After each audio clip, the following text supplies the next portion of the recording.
All right, welcome back to Political Voice on VOP TV. We've been talking on the Apapa, and that's the Lamidi Apapa and Julius Abure scuffle. I use that word loosely, as it affects the Labour Party.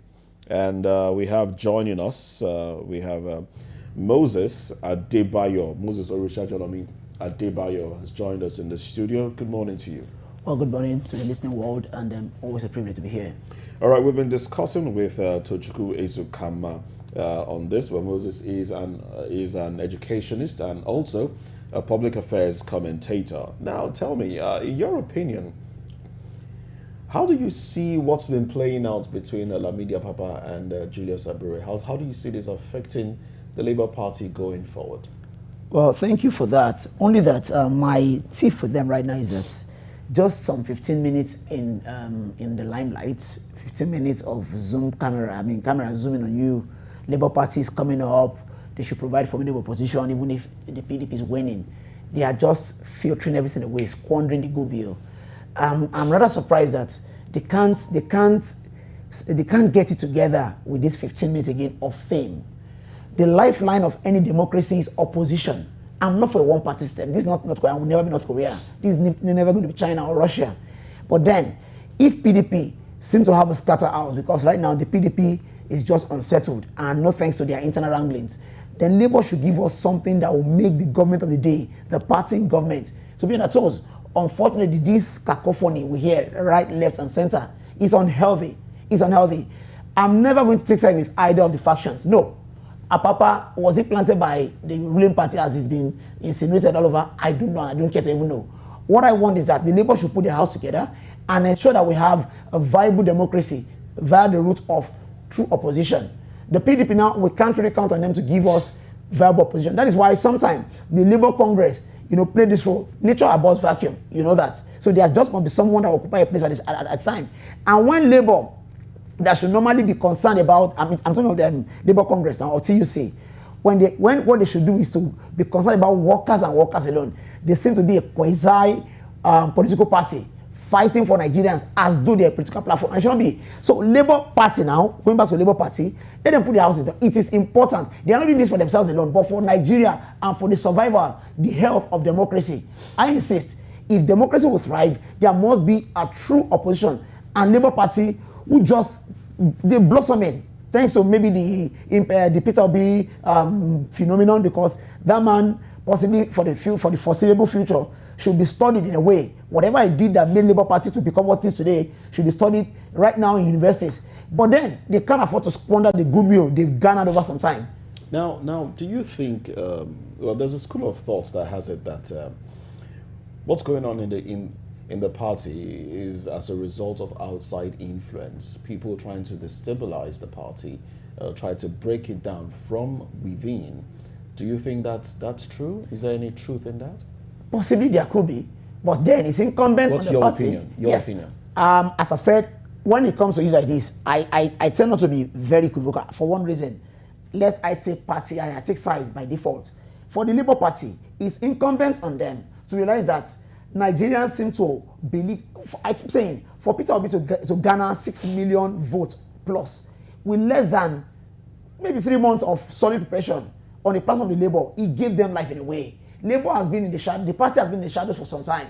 The only time we ever heard of them was when Mimiko, the then governor of Ondo State, rode on their platform to become governor.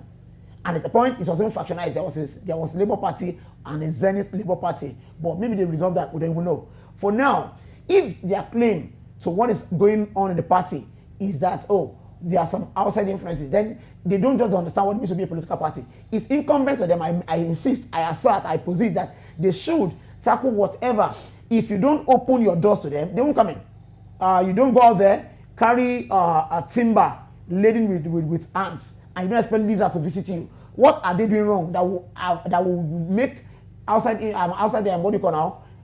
Factors, external factors, so maybe further worsen, aggravate what is going on there. So it's upon them to look at what is going on within first. You're about to say,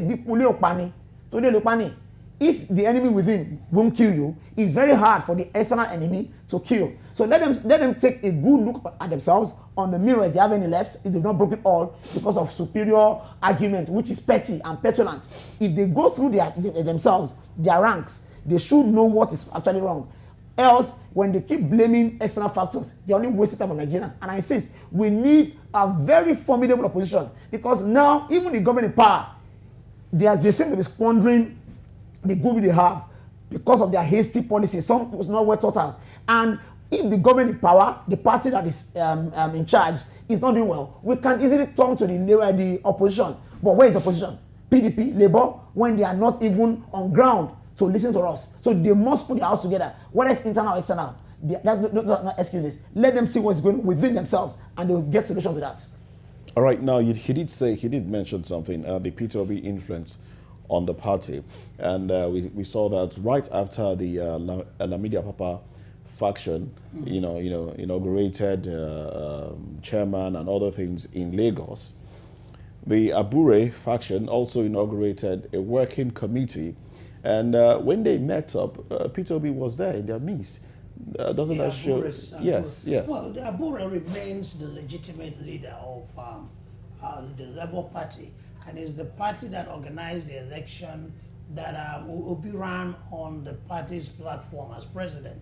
And is the Abure factor, I don't want to use the word faction, is the mainstream Labour Party that organized the election in Lagos and everywhere. So Obi is a member of the mainstream party, and the Apapa faction was sponsored by the powers that be to disrupt the Labour Party, because the Labour Party became a force, and in such a short time, it was something of a tsunami.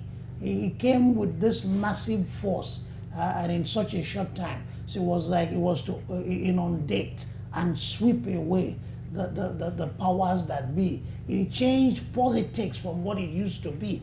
Like Obi, you said, I am not going to give shishi. In a country where it's all about patronage, it's all about buying delegates. The delegates reduce the whole process to some kind of street market haggling. You vote for the highest bidder, and unfortunately, the big spender with the deepest pocket bought them over in APC. So Obi changed that, and Obi brought something new.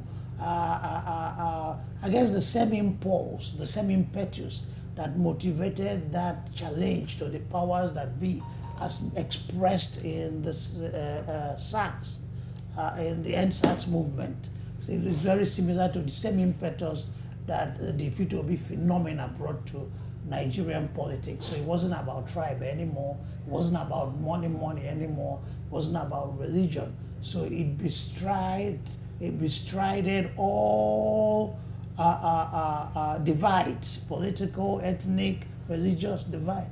So the powers that be that were used to politics as usual could not stand it. So the thing to do was to put stumbling blocks in the way of the Labour Party. And I think that's what propped up Apapa, the chairman, factional chairman Apapa, in the first place. And that is what is continuing. But that's politics, you see. In boxing, your opponent punches you in the face repeatedly to knock you out. In politics, your opponent undermines you, by directly, indirectly, by investing your party with dissenters, opponents, enemies, and so that's what is happening. There's external influence, undoubtedly. Are you implying that the main level remains the main level? All right, so, well... Are you implying that... No, you can't ask him the questions. Okay. No, it's not a question now. Okay. Mine is this. You want to respond? Just go ahead and respond. Are you implying that the Labour Party is so naive that they are so new? Are you implying that the Labour Party is naive? Let me ask you that question now. I am asking, and I'm as in... probating and now, that is the Labour Party too naive not to know that this will crop up? Suddenly they are just that new kid in town. Everybody wants a breath of fresh air. They've come around. Peter injected life into it, to what was already a comatose party, and they cut across all divide. At the point you felt these guys were for real, because the narrative of they don't have structure, they deal with all those things with their performance in election, where people names are so obscure, emerge from nowhere on the platform of labor across all political zones in Nigeria. But then, for a party to have suddenly found themselves here, is it not going to be a case of, didn't they envisage this? You talked about... And then selling neophytes? You asked me a question. You talked about opposition in politics. I'm not asking questions though. Okay, you made a point. You talked about opposition in politics.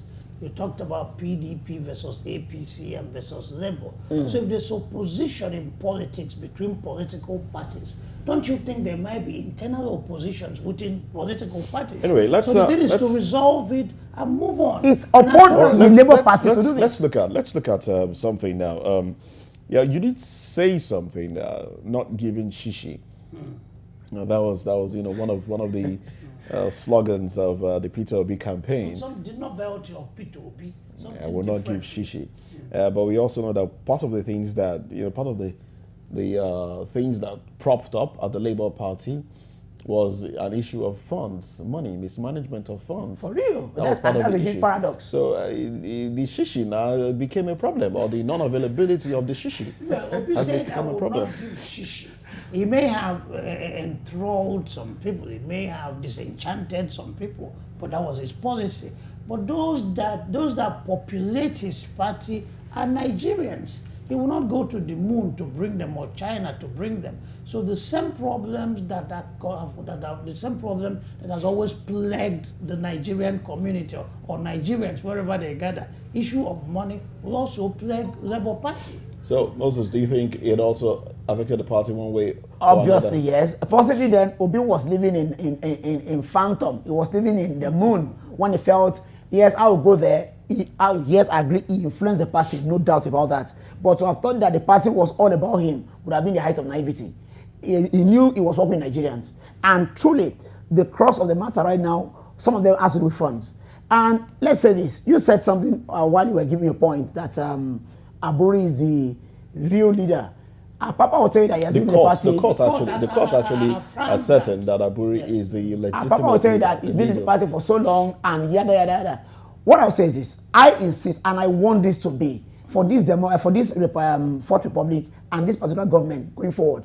Let us ensure that Nigerians now, because this is going beyond just Labour or even PDP, let Nigerians be so concerned as we are doing right now. Ensure that these parties get their acts together. When they put their house in order, we'll have a formidable... Look, the past 8 years has been terribly disappointing. I mean, those 8 years under Buhari, they've been terribly disappointing. It was given much. The first time, virtually everyone felt this man, with the goodwill he has garnered, should do very well. But in 8 years, you look back and say, much was given, but not much was, much was expected, but not much was given in return. We can't afford to go through this again. Nigeria 63 can't afford to remain a Peter Pan forever. We've disappointed again and again. We are on our way. I believe strongly that we can do better via the government if they get true opposition, which if Labour, the PDP is not providing, then Labour, a Labour that is in order, a Labour that is one, should give Nigerians. So they must get their acts together. And we are saying this, it is for them to do what is right within the party, not blame just some external factors, and give Nigerians what we want and expect as a democratic nation. All right, that will be, I think that will be your final take on this. All right, let's get your closing shots now on this topic before we move on to the next. Well, what my thing is that Apapa has no relevance. He's trying to play politics, and which is understandable. A politician will always play politics or become redundant. Labour is moving on. Labour has moved on, and Nigerians know what Labour represents. The Apapa shenanigan, political shenanigan, is all right, but I think it will dissipate for time, especially when his sponsors have completely and finally used him and dumped him. All right then. Well, thank you very much for your responses, gentlemen. We'll take a break, and when we come back, we'll continue with another topic for today as well. Stay with us.